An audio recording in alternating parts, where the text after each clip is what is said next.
From Salisbury Plain, we sail further south overnight. Pippa's original plan would have been to land at St Andrews Bay to see the largest king penguin colony in the world, but a big storm is coming in and a landing would have been impossible. So we wake up in Hercules Bay instead. During lunch, the Hondius travels past many glaciers to Grytviken, the only former whaling station on South Georgia that is safe to visit.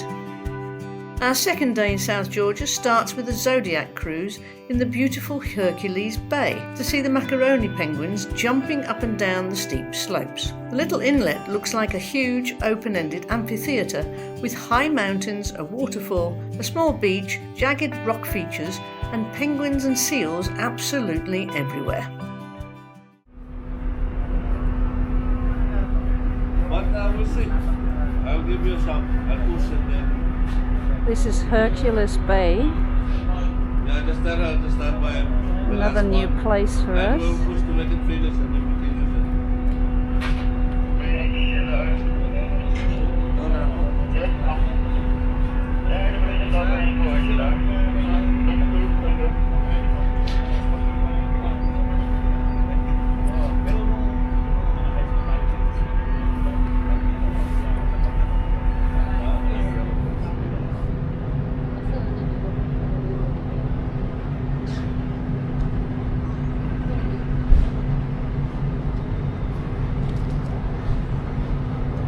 It's a beautiful and peaceful morning in the small bay. The water is calm and perfect for our upcoming zodiac cruise.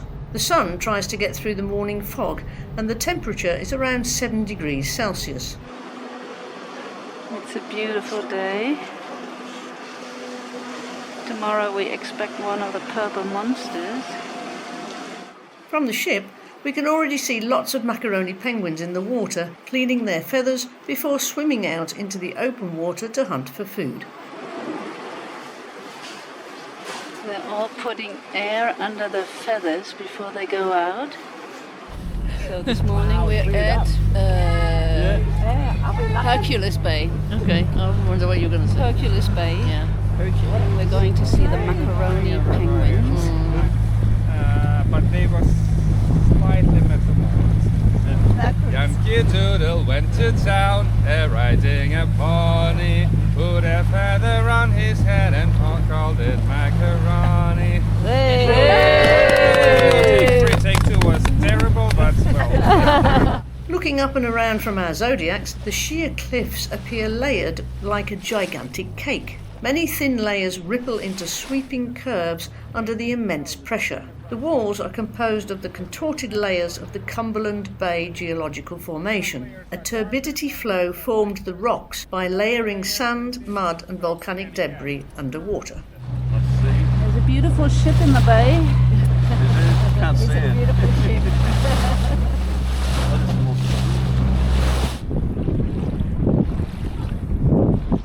Giant petrels gather in small groups on the water, with younger juveniles showing more curiosity about our zodiacs than the older, wiser adults.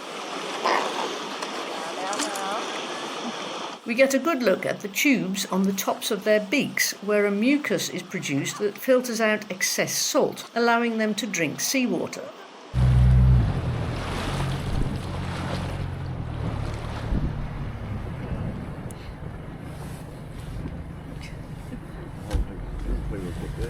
The stars of Hercules Bay are the Macaroni penguins. In the late 1700s, the term macaroni referred to a man who dressed in a manner that exceeded the ordinary bounds of fashion. The bright gold crest of feathers over the penguin's eyes reminded people of those outrageous dresses, and the nickname stuck. With thick orange bills, blood-red eyes and pink feet, these colourful penguins do seem to be pushing the bounds of fashion in the most flattering of ways. It's hard work to get up the steep slopes and must cost a lot of energy. We're surprised to see just how high on the cliff face some of the penguins made their nests. These are usually little more than a scrape in the ground with occasional bits of grass for lining. That is a steep climb there. The Macaroni penguin is the largest of the crested penguins, similar to the rockhopper, standing about 70 centimetres tall and weighing up to 6.3 kilos. Unlike other penguin species, macaronis don't waddle, they hop.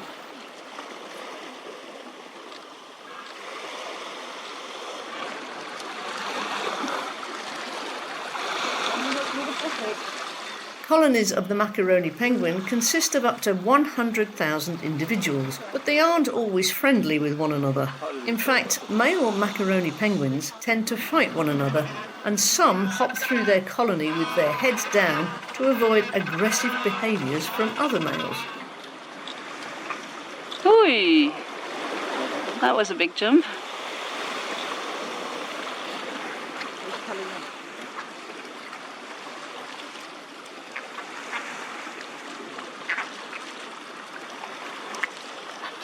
I slipped. Not much of a dive.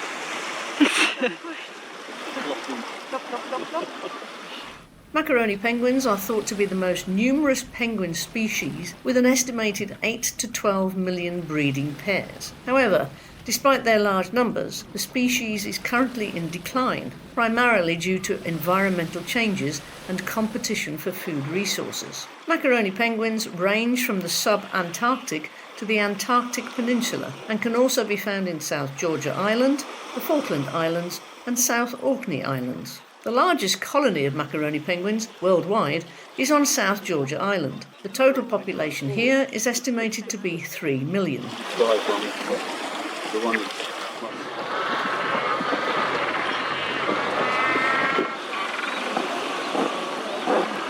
When it's not mating season, Macaroni penguins spend 6 months hunting fish, squid and crustaceans at sea. Similar to most other penguin species, Macaroni penguins are known to eat small stones to act as weight to improve their control and stability in the water, and the stones also help break up the shells of the crustaceans they catch and eat. During the mating season, Macaroni penguins are thought to be the largest consumer of marine resources of all seabirds, eating tons of krill per year. On the hunt, they can dive anywhere from 15 to 70 metres. The average macaroni lifespan is around 15 to 20 years. They're preyed upon by leopard seals, Antarctic fur seals and orcas. Chicks and eggs face threats from seabirds such as skuas, petrels and snowy sheathbills. Oops, slipped.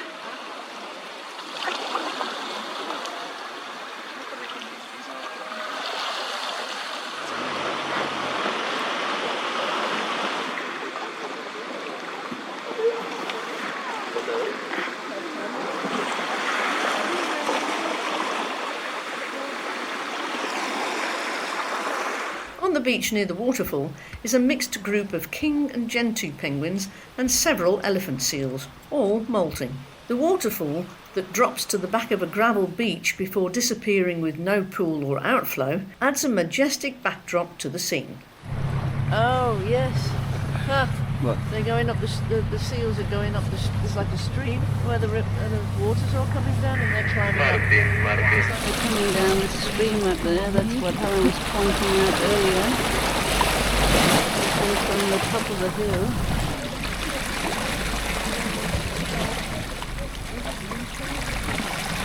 Another pool here for our sweeties.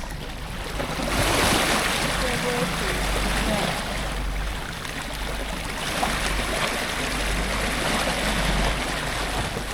We've got shadows. So beautiful.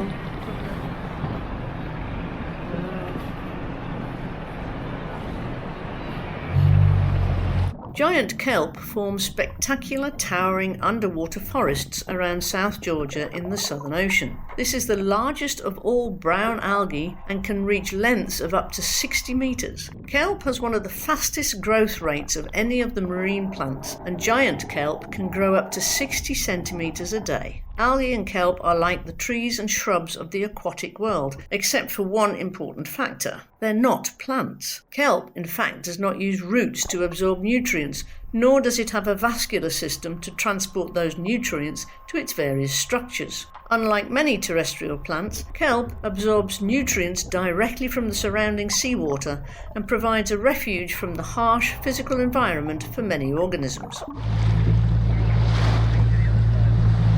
Sunshine. Wow, this is like beautiful weather. Look at the colour of the sea. And the Hondius is just behind us.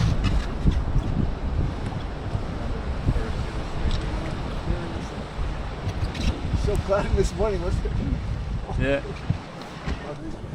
Behind you is a nice bird.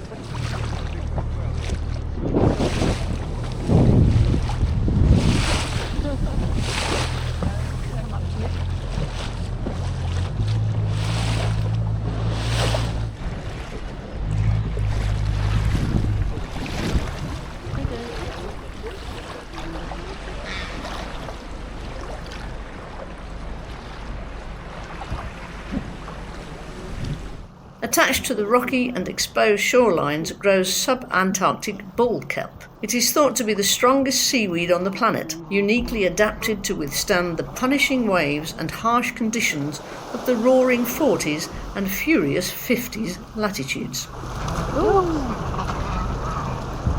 at that lady. Going up there. Yeah, I think so. I'm just trying to get them under the water for a sec. Unlike many other varieties of kelp, it does not possess gas-filled air bladders. Instead, its sponge-like honeycomb internal structure makes it highly buoyant. It can grow to lengths of up to 10 metres. The root-like basal structure, called the holdfast, that anchors the bull kelp to the rock, is large and is very difficult to remove. It has to resist forces equivalent to 1,100 kilometres an hour on land. While the blades of kelp only live about a month or two, holdfasts can live and grow for up to 10 years or more. After the excitement in the morning, we have soup and my favourite from the last trip, burgers and... Look at that, you got pickles and tomato sauce. I loaded it up. I need some bacon of yours. Yeah, I didn't want the bun. Okay. Gotta get it in my mouth now. Oh It was boy. the same on the Planciers, I couldn't Oh get it boy. in. Oh my god. Can you... Too big. Too big? Your mouth or the burger? Both. Burger bigger than my mouth. Wow. But it's good. There you go. Fast food. Fast food on the Hondius.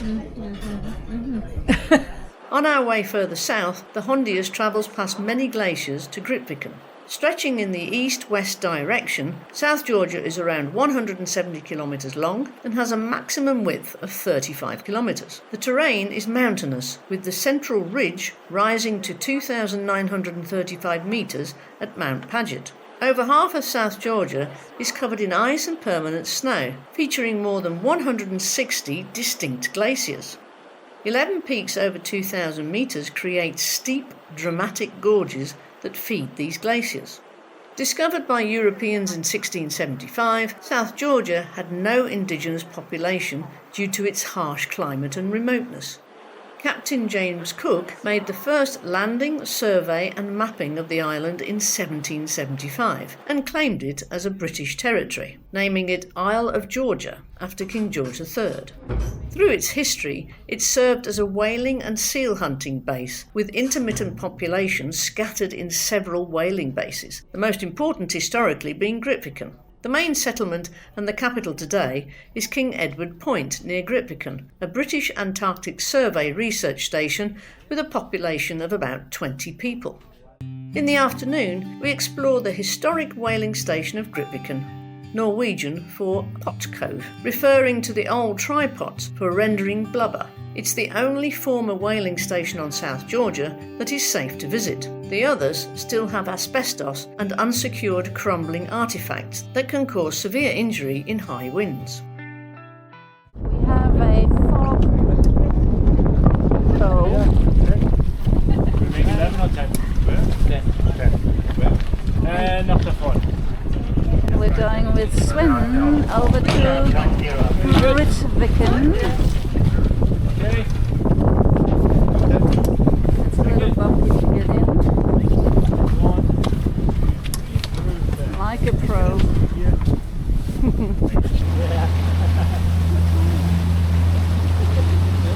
Hondius and the fog. Wow. Yeah.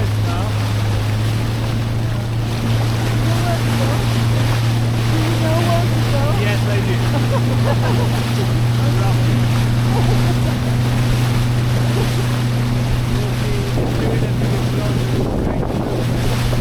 What I aim for is exactly that mountain up there. And we'll remember this is all the video.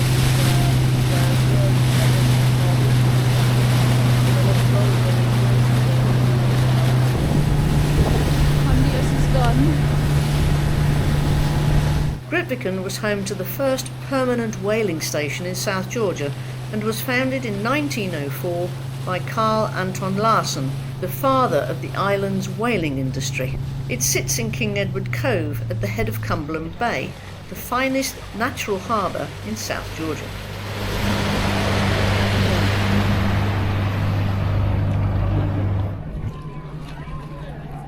So there are actually bicycles on South Georgia Island.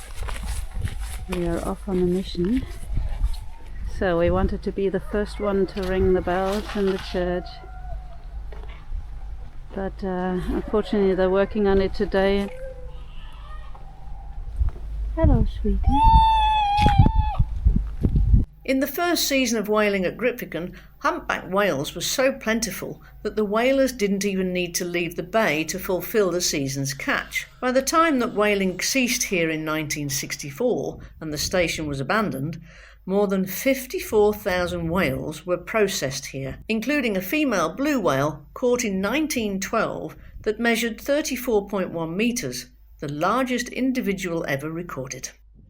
In 1992, the South Georgia government took on full responsibility for the site. A 2-year project in 2005 made the site safe for visitors by removing hazardous waste and some of the ruined buildings, and so today Grytviken is a living museum. The remains of many parts of whaling infrastructure still stand, including the flensing plan, blubber boilers, storage tanks and meat boilers, etc.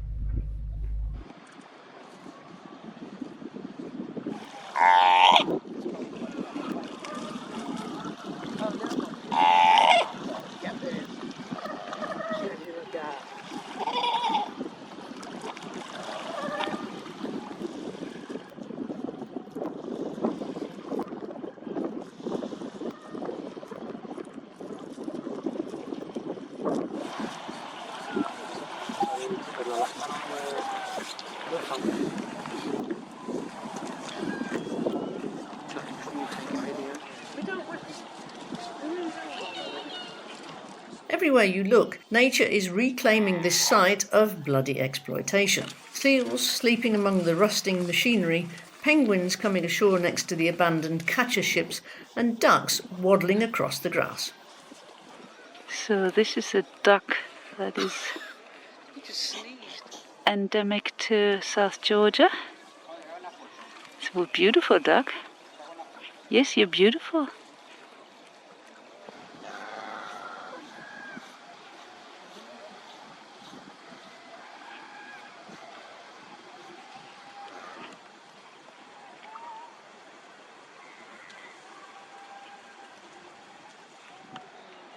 One of the ladies from the museum gives us an interesting tour around Grytviken. Fin whales, southern right whales, humpback whales, sperm whales. Six different species of whale were hunted. If there was a whale there, they'd go for it. It wasn't a question of, oh, is that the right whale? No, they hunt it because they could use the oil. That's a good question. I think a lot of sort of communities in the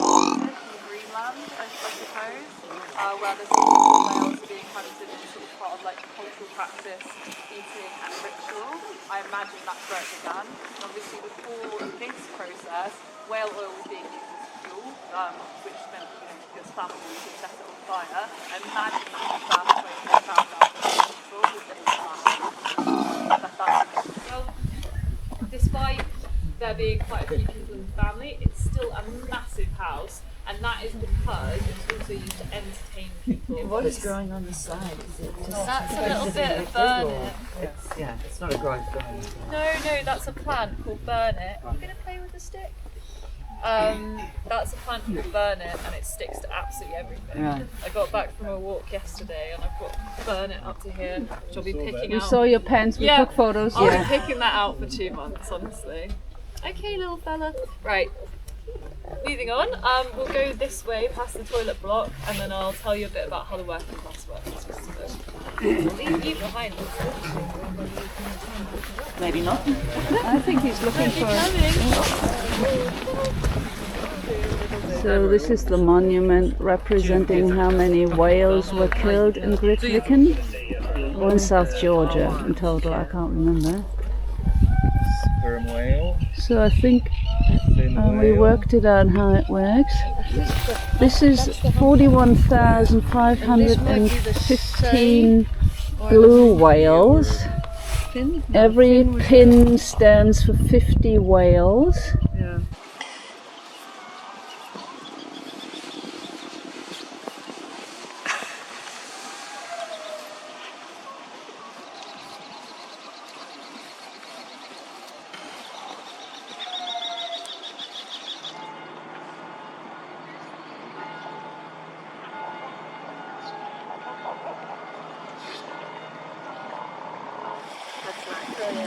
One sleeping in the tubes here.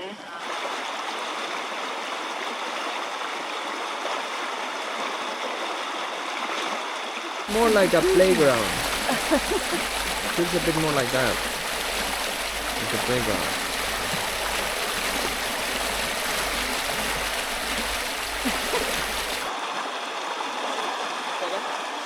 Yeah, right behind you is a big white building. Time for another round.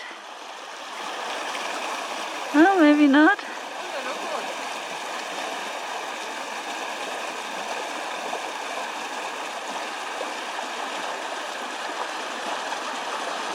They look like otters, don't They do.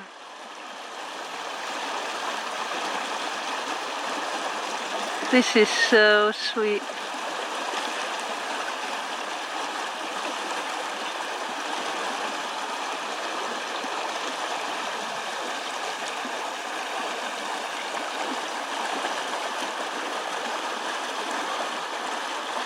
Spa time.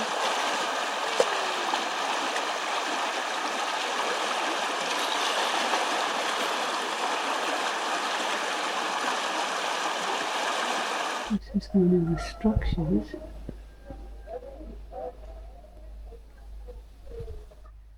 So this building here was for supplies. You could get anything from a shovel to a boat. These are some of the poles to cut up the whales. So this is basically the Home Depot of Grytviken.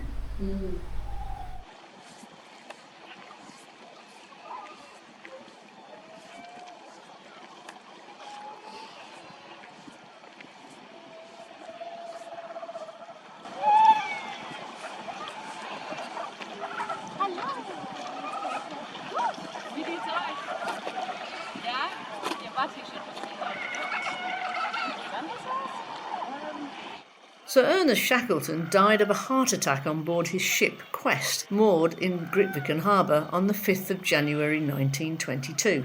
At his widow's request, he was buried here in the Whalers Cemetery. The ashes of Shackleton's right-hand man Frank Wild were buried next to him in 2011. These two graves are the only ones in the cemetery pointing south to Antarctica. We drink a toast to the boss and a great explorer. There's always something new on the trips. We're snaking up the hill to a different grave.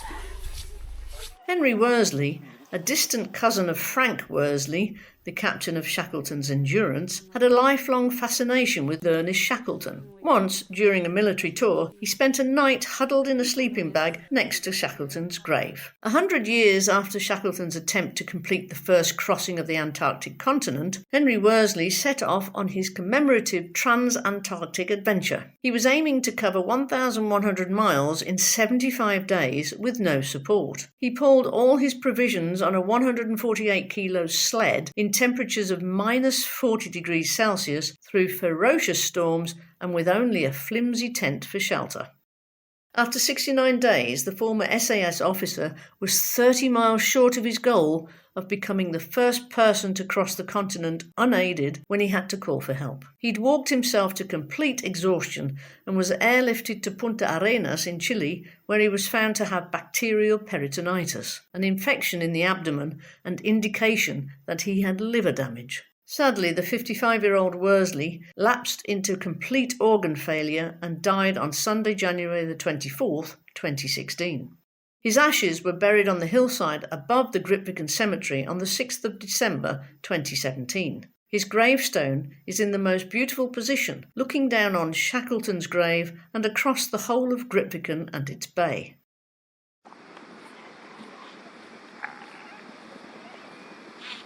That would truly annoy me. A feather on my nose. You can just about make out the Hondius in the fog.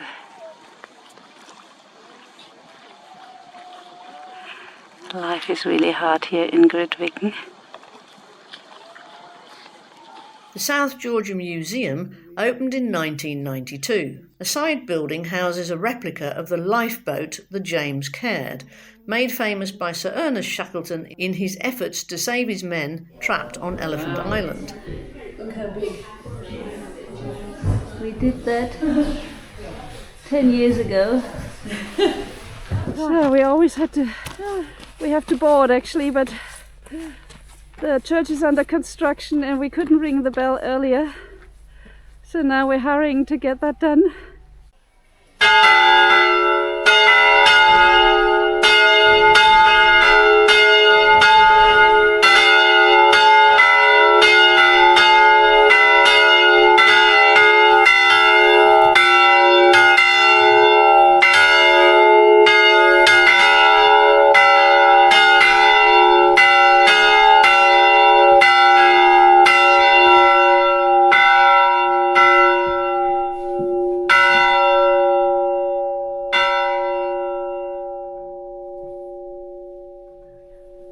Perfect.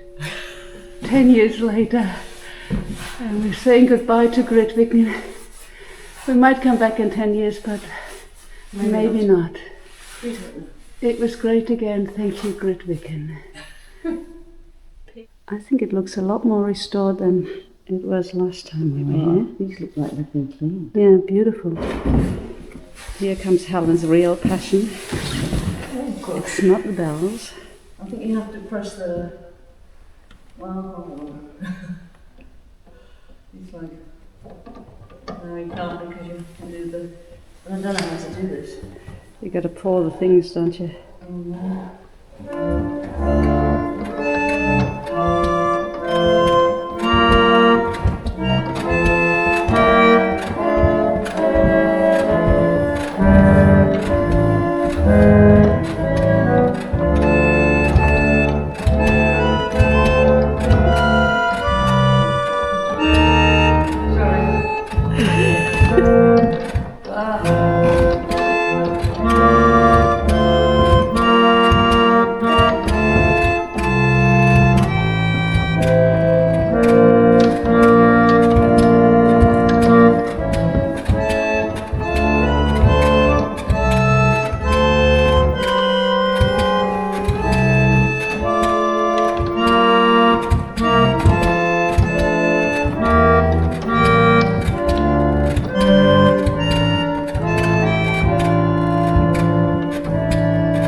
Bravo! I have no idea what that is. I do not fit. I have no idea. Never heard it. We always have the site to ourselves now, which is brilliant. Bye bye, Grytviken.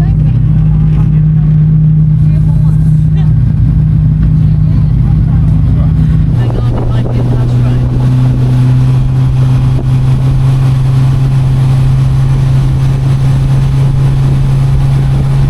It's flat as flat can be. We can just about make out the Hondius.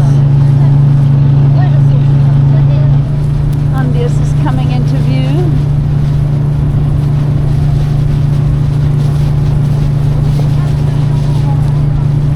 Tomorrow we are expecting a major storm.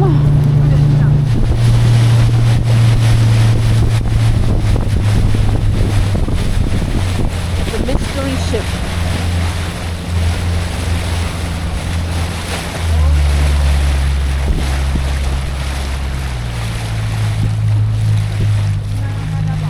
That is incredible. It's even around the ship is the fog, heavy fog.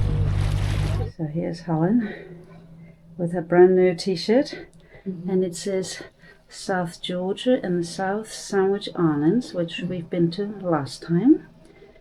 So she got that at the gift shop in Grytviken in her favorite blue.